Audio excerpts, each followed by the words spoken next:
Well, greetings once again to one and all. And after a little over 2 months of leave of absence, like I said in my Facebook post, yes, it's been a while. So forgive me if I've forgotten some of the rules. The main rule, of course, is doing an artwork. So that's what we're going to set about this morning, today, and to get back into the swing of things, it's surprise, surprise, a seascape. So here we go then. Back at Salt Rock Tidal Pool, one of the little bridges, walkways, going over one of the ponds. So let's have at it. So as with any seascape, where there's a horizon line, I need a straight line, and therefore requires a T-square. So I'm just going to set that. In fact, in this piece there's a few straight lines that I'm going to be requiring the services of my ruler. But anyway, for this, just to get this is absolutely necessary to get a properly horizontal line. So I just want to get that sorted out, and then we can relax and have at it. Actually, that's more of a line. It's more from that. For goodness sake, it's got to be absolutely horizontal, otherwise. And I'm very fussy, it can't be even slightly off. So, stop it. I'm battling to hold this straight and flat.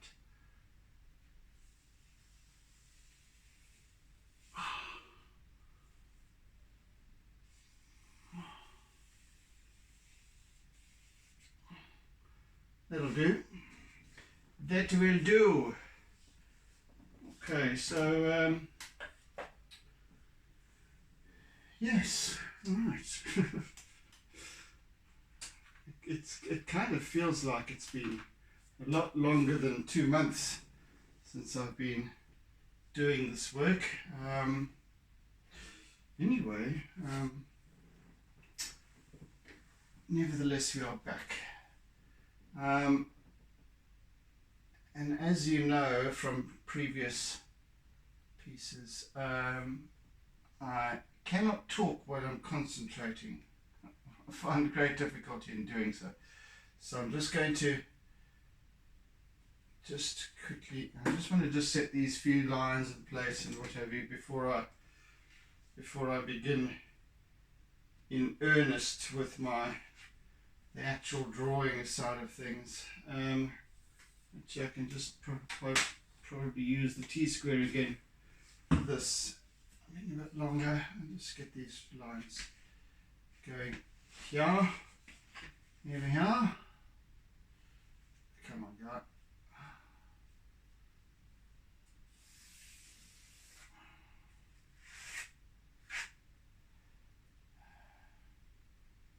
In fact, I want to use a white one for the other side. Much.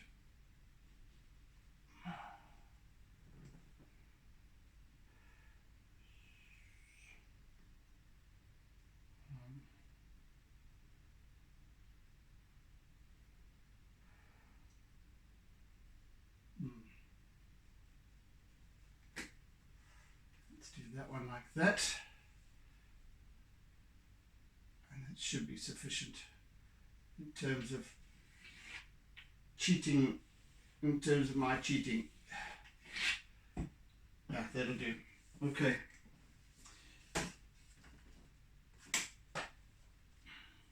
So, folks, yes, I think that will do. That will do. Okay. Yes, so in the interim, I have, aside from Christmas and New Year's and all of that, the most important thing that's happened to me is that I have had my hernia sorted out. I don't know if you, those of you who have been regulars, regular followers of my channel last year, would know that I had a hernia, a rather debilitating hernia for just on 2 years. And finally, in the beginning of November, or the 8th of November, in fact, I had the operation to get it fixed, and it is now fixed. I can live again. Goodness, there's a mosquito, and it's to much relief, I can tell you that. All sorts of things that I couldn't do before in terms of exercise and what have you. It's still a fairly slow process in terms of coming back into my normal state of fitness again. Sure. I kind of forgot how bad it had become. Changing a duvet cover was quite a sweat. That's how unfit I had become. Anyway, all is well now, and we're back in.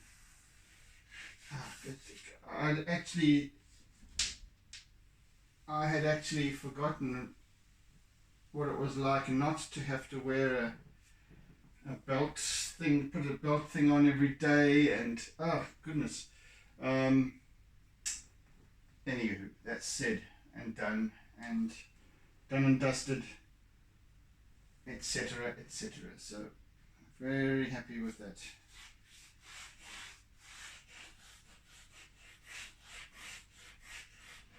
So quite an unusual looking piece in terms of architecturally.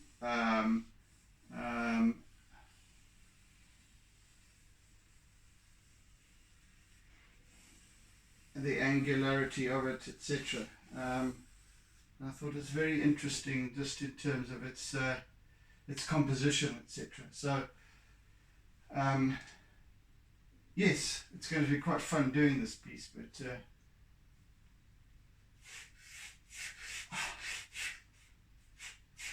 as you know from last year's work, I was tackling a significant number of these seascapes, this tidal pool, this particular tidal pool, I always found fascinating. So decided to give it a go again. And in fact, there's a number of pieces, quite a few I still want to tackle, but in the interim, I have been doing more pieces, as many of you might know, and I've done a number of smaller pieces, much smaller pieces, just around about A4 size pieces. Which I had said I would be doing, so no surprises there.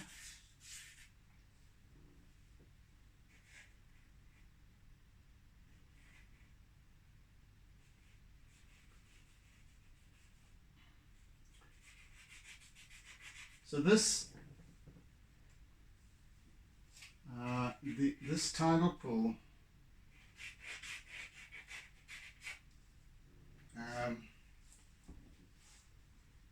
it's rather fascinating because it's on a couple of different levels, very cleverly done and very cleverly laid out and what have you. So what happens is the upper level pools get filled up with get filled up with the water from the surf, the incoming tide, and they come, well, you'll see later, they come crashing over the wall on the seaside. They fill up the upper level pool. The upper level pool then drains into the other surrounding pools down and out, and then once the lower level pool starts to drain off sufficiently, so there's a weir where allowing the upper level pool to drain off, but it doesn't obviously drain out completely, because by that time the next tide will come in and replenish it. So it's but it allows for all these different this structure of different pools and wonderful. It's really, really cleverly done, to my mind. Fascinatingly so for kids and adults both. Yeah, beautifully done actually, and so many decades ago. I don't know exactly when this tidal pool was constructed, but I think in around about the 1930s, as I recall. Yes, so it's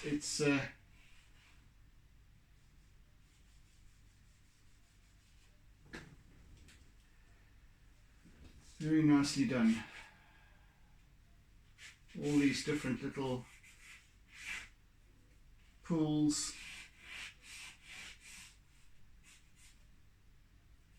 shapes, levels, these structures. There's a little what looks like a turret over here, which I shall depict.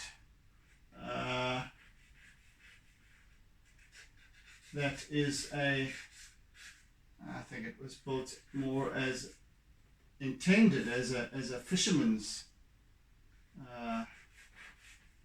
turret, so elevated above the crashing surf so that they could cast into the surrounding gullies.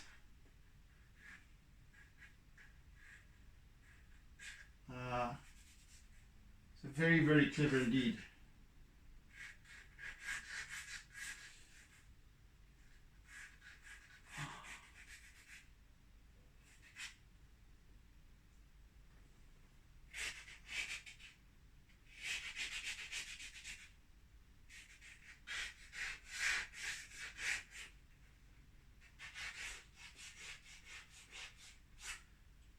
See this little mosquito busy buzzing about, just waiting for me to lose my concentration a little bit, and then it will tackle my ankle or some such. Tries every single angle, comes at me from behind. Very cunning little bastards. There he is. Very cunning and very elusive as well.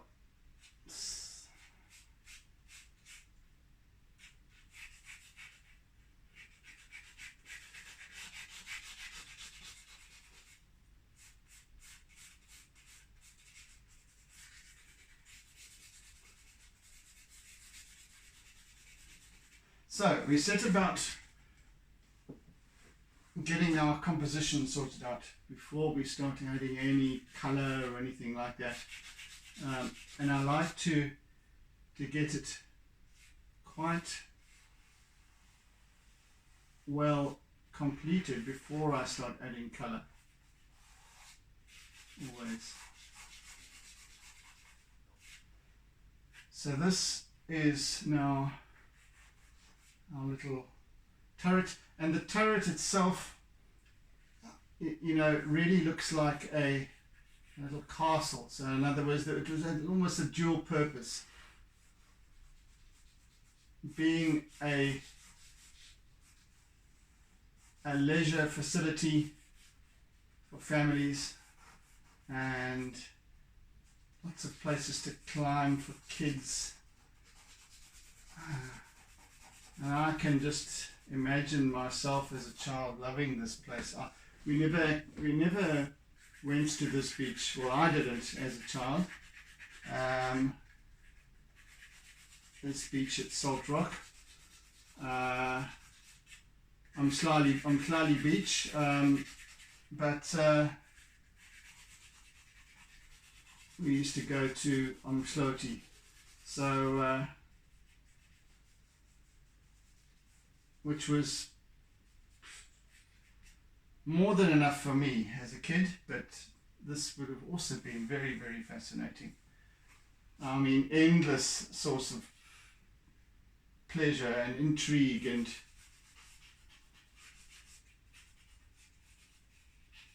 and whatnot.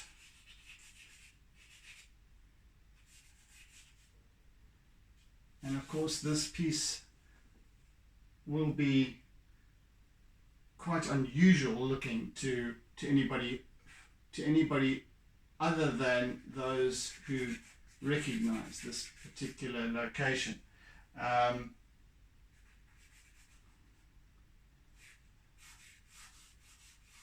It will look quite bizarre actually, which is actually quite kind of half the intention of choosing this particular angle as well. So yeah, let's see how it goes, shall we?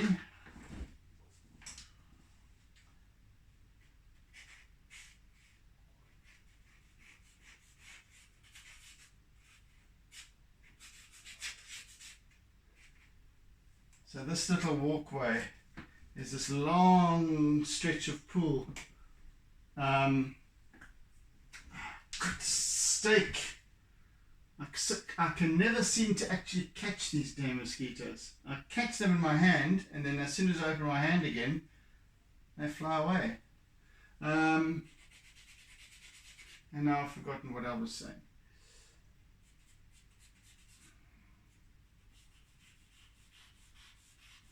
Yeah, so this is a long pool, and it has a couple of offshoots to it as well. It goes down and then around into a big loop at the end, and then there's a lower pool down behind. So if you can imagine, we're standing, our viewpoint is standing on the wall of the beach side of the wall of this pool, and then behind is a lower level pool that leads straight to the beach.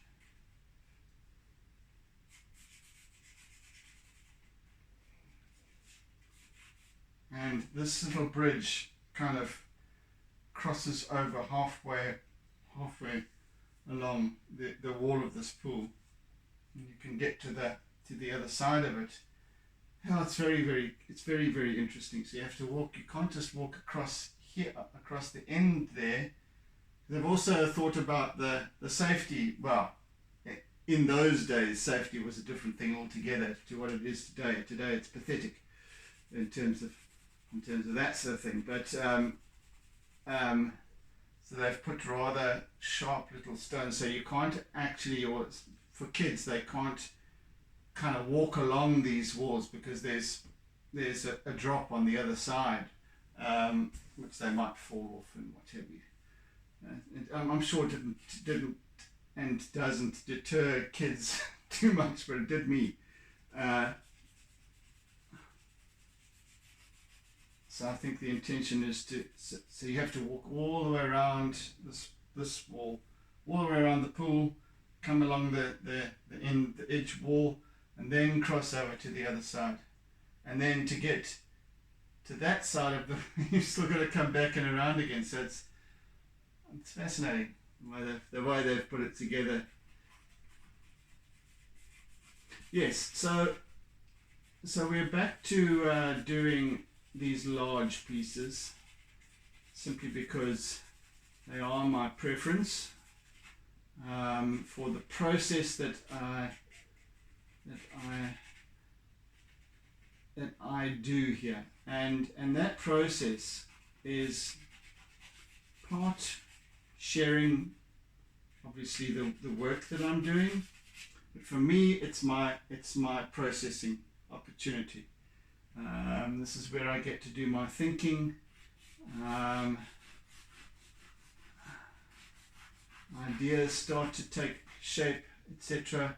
And that's why I like to do them early in the morning as well. So we've been running for about 20 minutes now or so, and it's only 20 past 4 in the morning.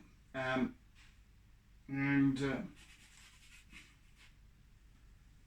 yes,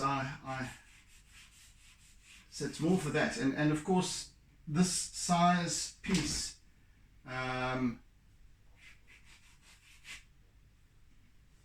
lends itself to completing one piece during the course of a week's worth of series. So 4 or 5 sessions, 1 hour long each. Yeah, it's good. So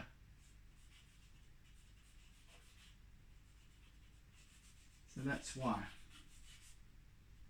I shall still continue to do the much smaller pieces as well during daylight hours.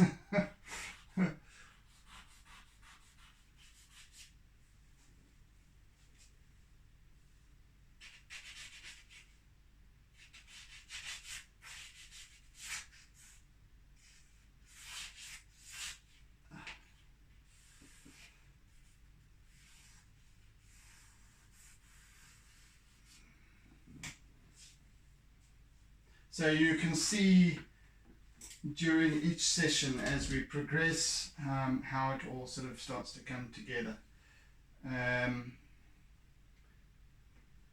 Right, so let's focus a little bit more here. I want to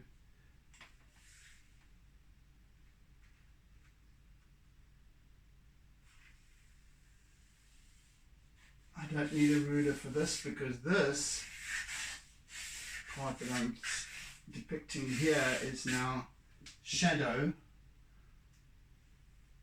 on the bottom of the pool, and so we have a lot of light, wonderful light play in this piece. We have reflections, refractions, shadows on the water surface as well as on the bed of the pool, and hopefully I can depict that effectively.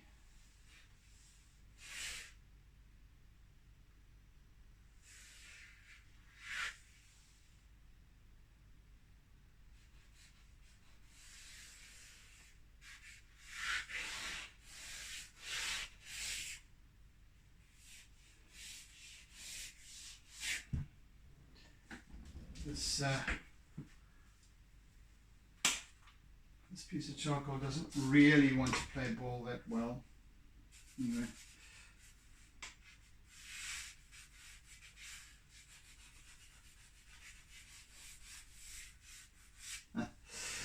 You'll notice that I only have one clamp.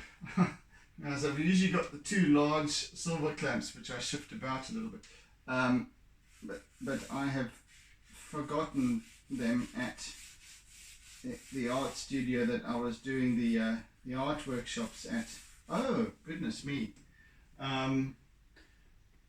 Those of you those of you who only watch my YouTube channel won't know this, because this was after I had after I was in recovery after my operation.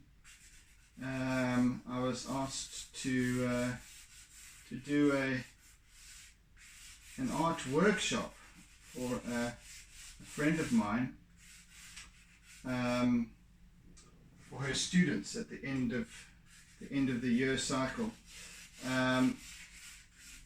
And so that's what we did, and it was on the, what was it? The end of November, the last weekend of November, the last Saturday of November. I think it was the 27th. And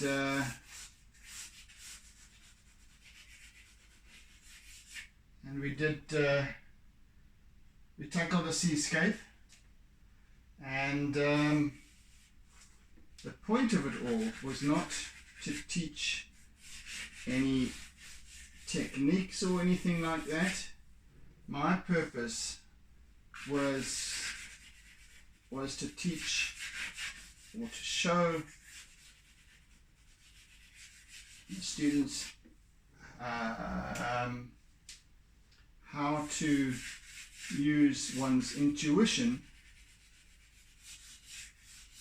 to create with. How to observe and assess and whatever. So rather than using one's reference image and copying the reference image.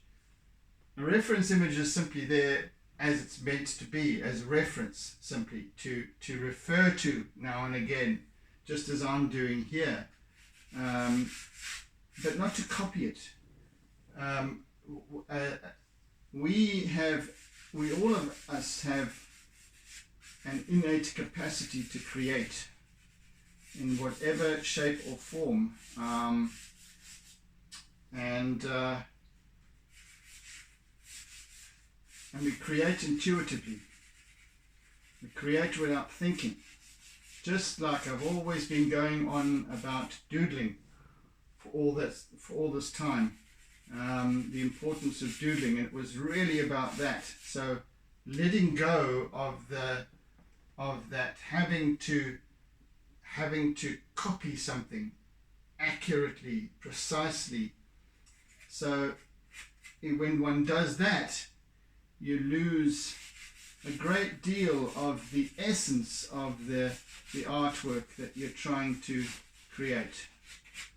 So we worked on rather feeling the artwork, so we used the seascape, and each artist was able to use their particular preference of medium. So we had a few using oil paints, others acrylics, and yet others chose the same medium that I was using, which is the charcoal and chalk pastel and acrylic, in that particular combination. So it wasn't really about that. So we set about creating this artwork and allowing it, once we had the composition in place, to just flow. And obviously so we used it. We all used the same reference image. So I chose a forming wave, as I always enjoy doing. A wave that had just begun to form and to break, and nice splashy bits and what have you, and so everyone depicted it. So we had all these different representations now, rather than this very precise and accurately copied artwork. We had these very different unique pieces, and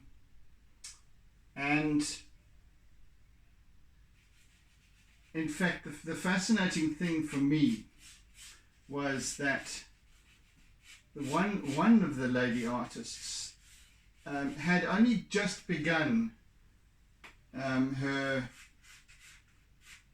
lessons. So she was a complete beginner, complete novice, and she chose, in fact, she had just literally started. I think she'd had one lesson, and she just started, and she was using pencils, and so she arrived there with a pencil set, and then chose to do to tackle my particular medium. Never would have thought of it. So I said, well, why don't you just try it? Give it a go. See how it goes. Because this is all about intuitiveness. So she agreed to do so, and her particular artwork was the most interesting, really interesting, in fact, beautifully done, and it drew the most comment.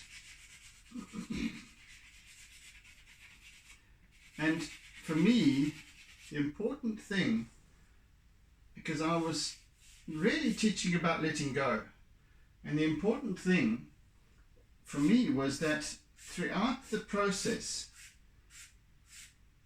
all she kept saying was, I have no idea what I'm doing. I have absolutely no idea what I'm doing, but I'm just doing it. And that's the crux of it. Letting go of what you know and stepping into what you don't know that you don't know. So it really kind of hit home that that's really what it's about. And I realized in that process, because in that particular workshop, of course, we had other already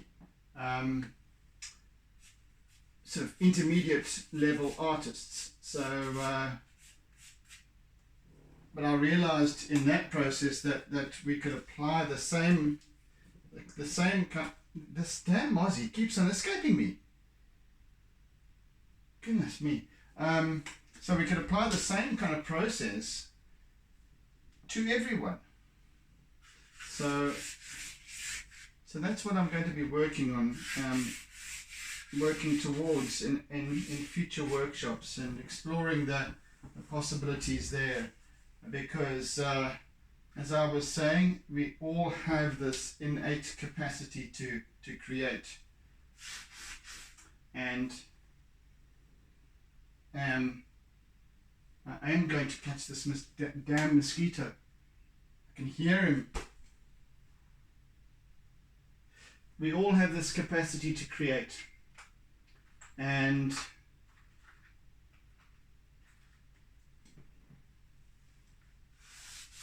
yet we kind of shut that off, don't we? We always say, I'm not an artist, or I don't have a creative bone in my body. I've been going on about this before. You guys would recall. So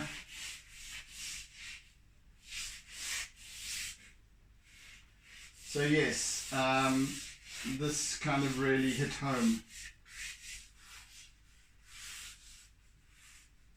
And I want to further develop these workshops with that in mind, the letting go.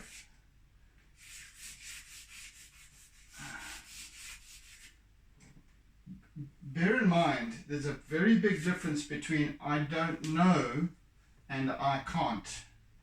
And that's really what I want to get across. Because we've become so accustomed to telling ourselves that we can't, such that we don't. And that is what I wish to dispel. So I won't be teaching how to draw, or how to paint, or anything like that. This is self-expression. Art is self-expression. We won't necessarily even be doing a formal artwork. There won't be art lessons. They'll be teaching how to express or to develop one's self-expression. That's what I want to get across.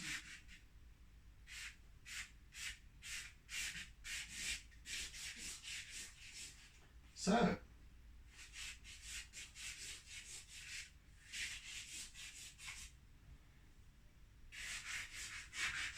that's the plan, Stan.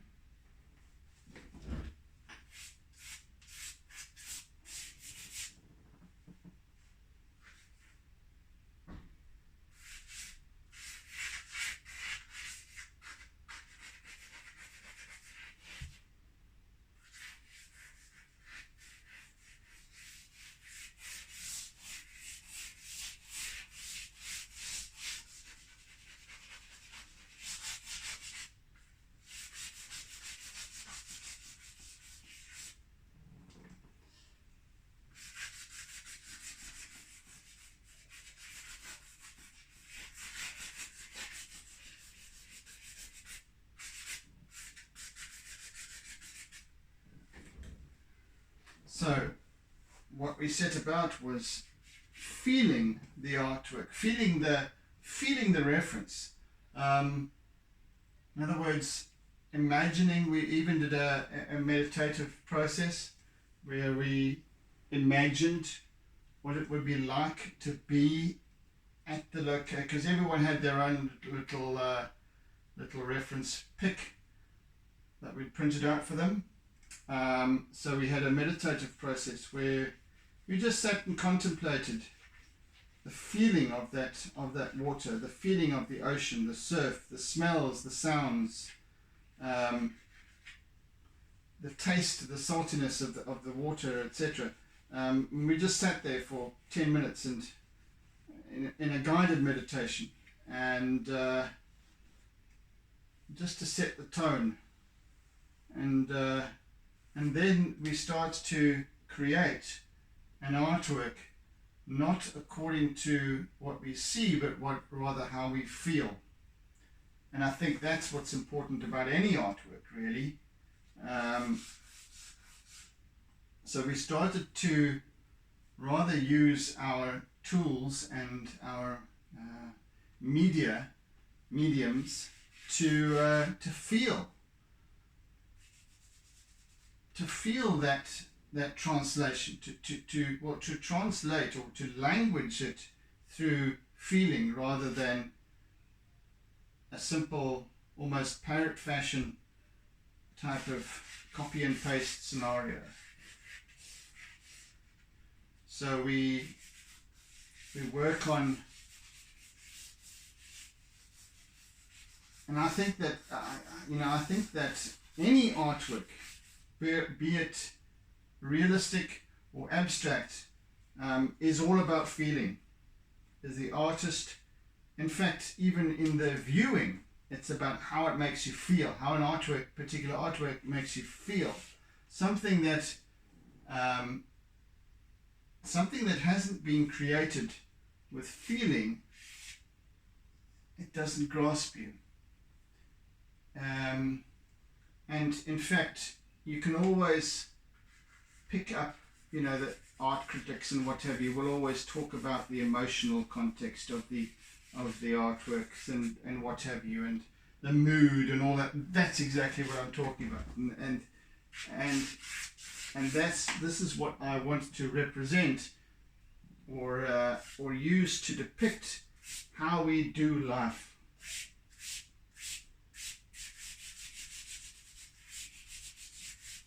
Because we do life the same way.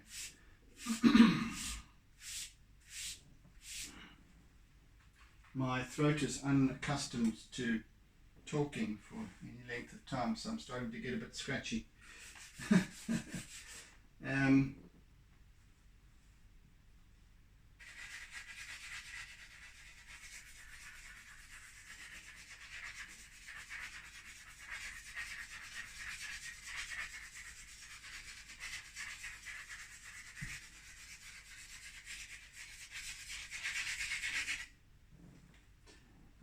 I'm getting scratchy as the artwork appears to be doing as well.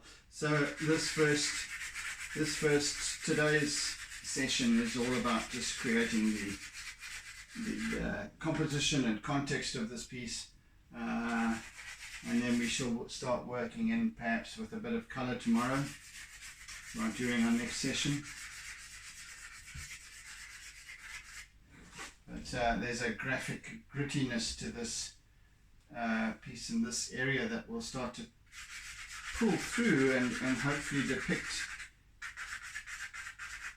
depict the essence of the different layers at play here. In terms of light. So again, here I am feeling this piece. I'm feeling the coolness of the water. I'm feeling what I see in terms of the rays of the sun filtering through under this little walkway to the water below me. the sounds of the water, this calm pool, the water's lapping rather than crashing against it. You know, beyond the wall over there is this of these waves that crash up against the tidal pool's extremities. And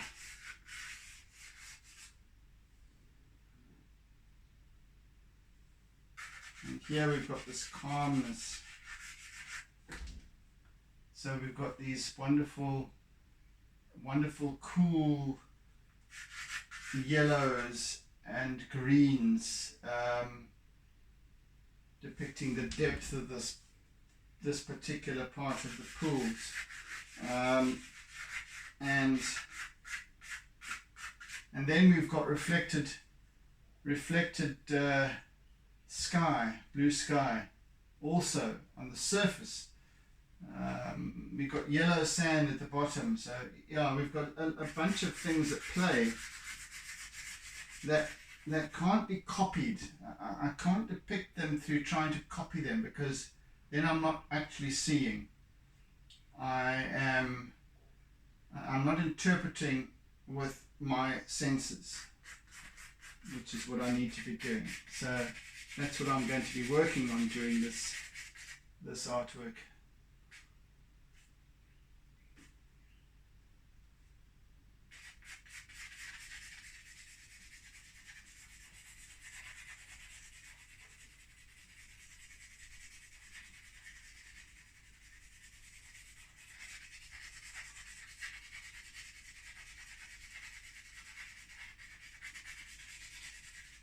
So when you feel something, when you observe properly, you interpret a great deal more. When you let go, you're able to see a whole lot more, other than what you think you want to see, or you think you want the observer to see. So when you let go of having to have this stranglehold on the end result and just allow the artwork to develop of its own, then it does, and then you get a whole bunch of other possible languages going on. Shit, that mosquito is just the most excellent little shot.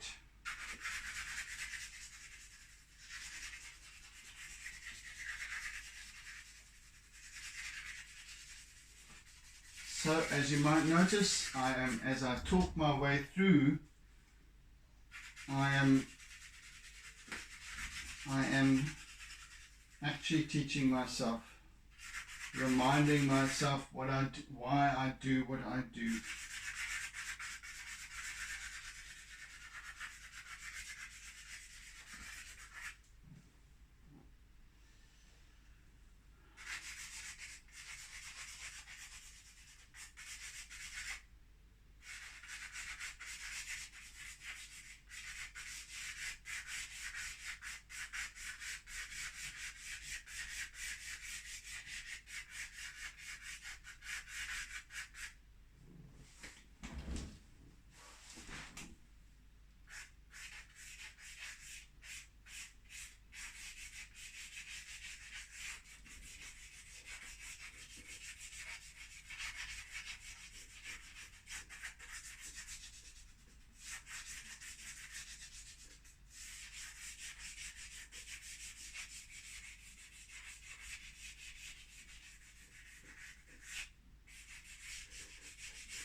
So it's lovely to be able to get back into the flow of this again. And I had been meaning to for some time, but hadn't been quite ready for it.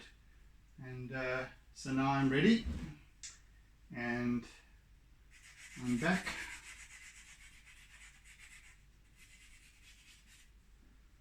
And we're going to have fun.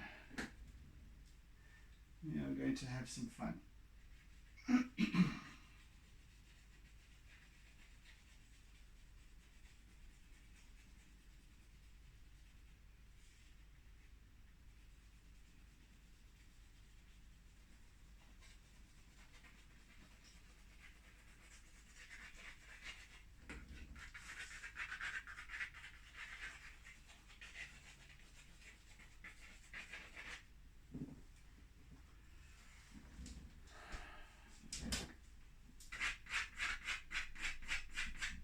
So here I've been working predominantly in, well, I've been working only in charcoal, and now I'm using, for my white, I'm using my conté crayon, just to get a few of the ideas of where the highlights and what have you will start to creep in.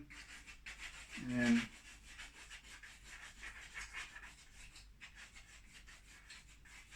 the flow of the water, or how the appearance of the, see, because the water surface is now, it's not so much, yes there are currents, but the more it's, the water surface is more disrupted by the air, by the wind, by the breeze, and of course as the light changes, so the facets of the water surface, what you can see,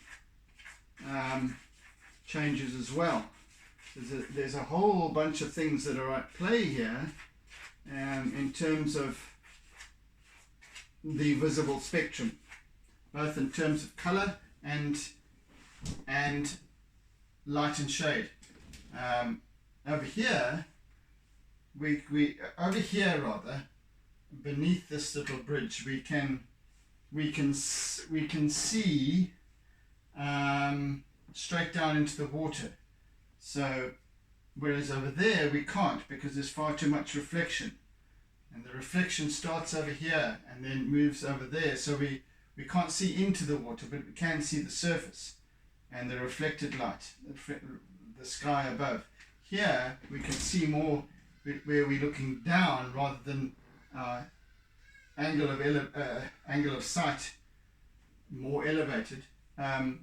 Here we're looking almost straight down into the water, and so we can see the bottom of the pool. We can see the shadows cast by the sun of this little walkway onto the bottom of the pool, and so on. And so then we get a perception of depth and all of that sort of thing as well. Plus we've still got reflected light off the water surface, and how the shadows cast by the water surface on the bottom of the pool play out on the bottom of the pool. So a whole lot of things, and you can't really depict that unless you rather feel it, rather than trying to just copy what you see. I don't want to copy my reference image because it's static. I want to feel this thing in motion, and why it moves the way it moves, and understand that. When you understand that process, then you can understand or depict it more effectively.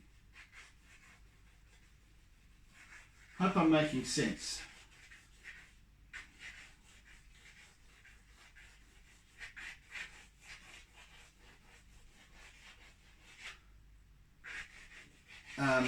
Again, these processes are more about making sense to me than you, to be quite blunt. As I said, this is about why I do the things that I do.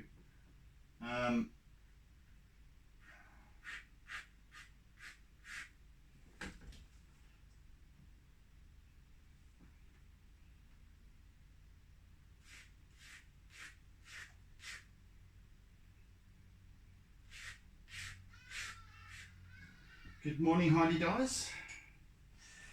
Howdy doody. Hardy Dardy.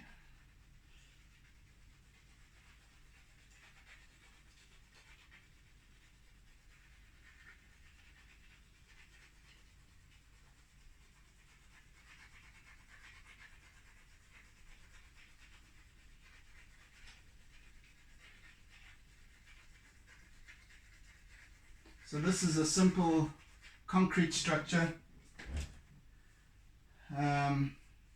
quite rudimentary actually, but and yet this whole structure just pulls together so very well.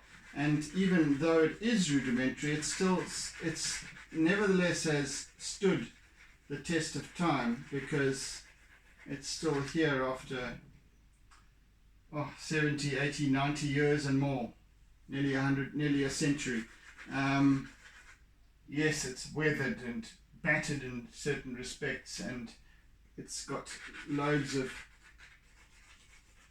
barnacles and what have you, but it's still here. I can't say the same for many modern structures actually, that are built,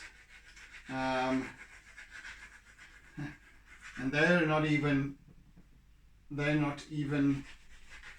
at the mercy of the sea,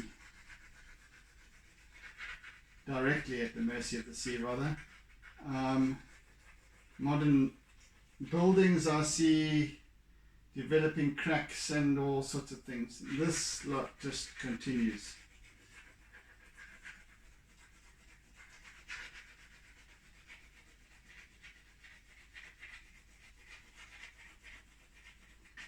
And plays its role just as effectively today as it did nearly a century ago, as a place of almost limited entertainment and intrigue for kids, families.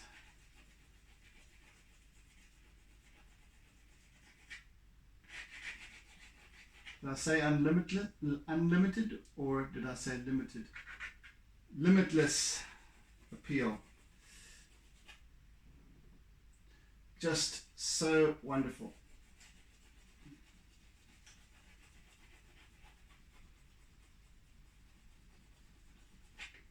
So we can start to see a semblance of this structure emerging now.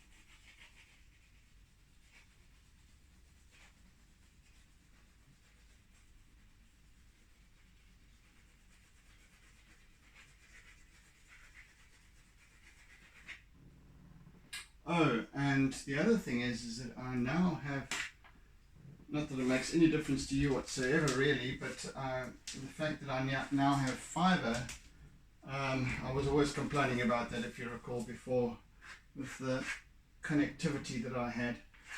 But now that I've got fibre, I can record this at a higher resolution and hopefully upload to a higher resolution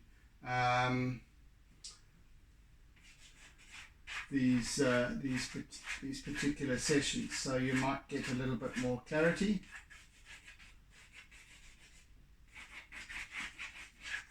Let's see how it goes, shall we? Go away, you horrid little thing. Persistent. I don't think that there's any creature that's more persistent than a mosquito. Not even a fly. Not even a fly.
Okay, I think we're almost done with today's session.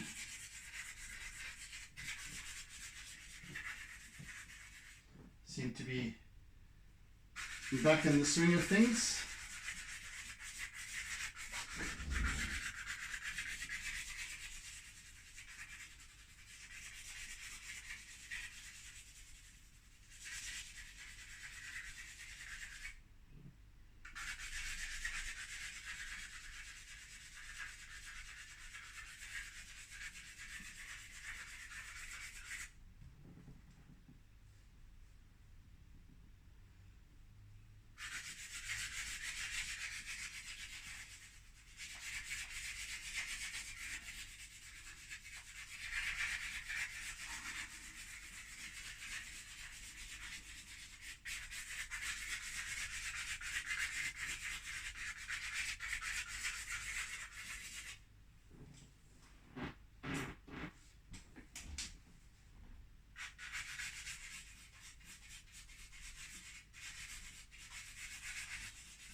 Right, we are done for today, folks. So, thank you for joining. I really appreciate it, and hope you've enjoyed this first session of 2022. Yes, so and my fibre is brought to me by ks3.com. So yes, do join in again tomorrow. And as we continue with this piece, yes, it's going to be fun. So yes, have a fantastic day ahead, and keep well, keep faith, be good, and see you again soon. Bye then. Cheers, folks. Oodles and oodles of toodles and doodles.